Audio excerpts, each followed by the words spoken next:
You are standing in the middle of a wide, empty field, clutching a plastic controller that feels like the gateway to a whole new perspective. Most people think flying a high-end camera drone is a recipe for an immediate, expensive disaster, but the tech has finally caught up to our shaky hands.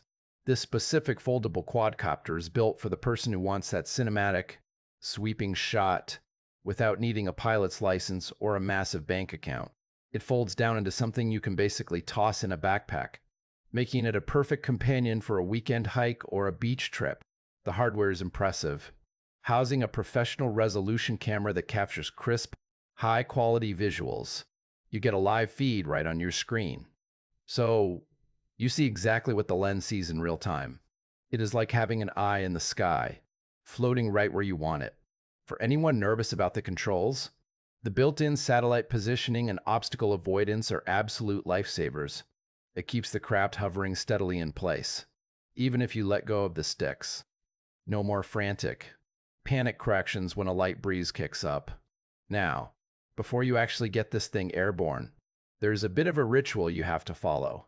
You start by snapping on those protective guards, which are basically bumpers for your propellers. They're crucial for those early flights, especially if you're practicing near trees or walls. Then, you slide in the batteries. The remote usually takes standard batteries, while the drone itself has its own dedicated, rechargeable power pack. Make sure that thing is topped off, because nothing ruins a flight faster than a low battery warning 30 seconds after takeoff.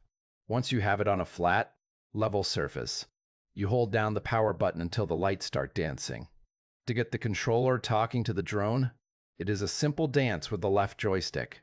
You push it up, then pull it down. You will hear a satisfying beep, telling you the connection is solid. But do not just throttle up yet. You need to calibrate the sensors by pulling both joysticks down and inward at a diagonal angle. This tells the internal brain exactly where level ground is, so it does not go veering off into a fence the moment it leaves the grass. If it ever feels like it is drifting or acting a bit twitchy, just land and redo that calibration step. It is the secret to a smooth experience. When you are finally ready, one more flick of the joystick starts the motor spinning, and a second push sends it climbing into the air. It sits there, humming, waiting for your command. The headless mode is another huge win for beginners, because it does not matter which way the front of the drone is pointing. If you push the stick right, it goes right. It takes the mental gymnastics out of the equation.